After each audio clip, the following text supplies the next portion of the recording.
Going through these adventures, you suffer. There's a lot of suffering. What has that taught you? How has that helped you in life? I actually think suffering sometimes brings freedom to people. I think the biggest thing I've learned, like maybe just as an intro, yes, there's suffering in these projects, but you choose the suffering. Just remind yourself of that. That is beautiful. Like there's a lot of people in this world that suffer that have no choice over it. So the first thing is just, races are hard and projects are hard, but it's a very privileged suffering. Unfortunately, with some of the projects we do, you don't have the option to just quit because you're somewhere remote. Nobody can get to you in time. Okay, so there is a real risk, but you still chose that risk. Yes.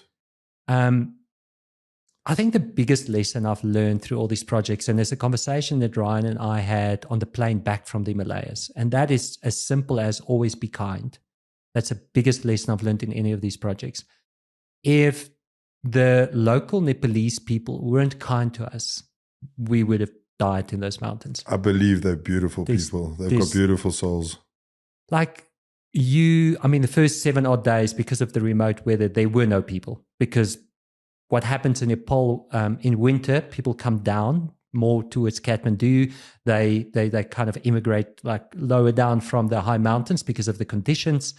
And then later they go back. So the first part, we started on the western border by Tibet. Yes. And there were no people there. So here we are on our trail running kit, running through snow for 7 days. There's nobody to come and help you. But as we got to 1 or 2 villages that people could help us, if they didn't open the door at 2 o'clock in the morning when we were hypothermic, we were very exposed. And those people would never see us again. They had no financial means to help us. Those that were in the high mountains, as we started getting closer to civilization, what they had left was at the end of winter. And for them, the winter was also prolonged with a month. So they didn't plan to have this amount of food. Yeah. And we would knock at somebody's like really informal little house, 2 o'clock in the morning. And they would open, they would get out of their bed. We would climb into their warm bed and they would give us the last bit of rice they had. We would fill up a Ziploc with rice. That would be our food for the next couple of days. So they literally gave you their bed? That you would climb in, they would stand there. It was a bit awkward. They would stand there and look at you and you would sleep in their bed.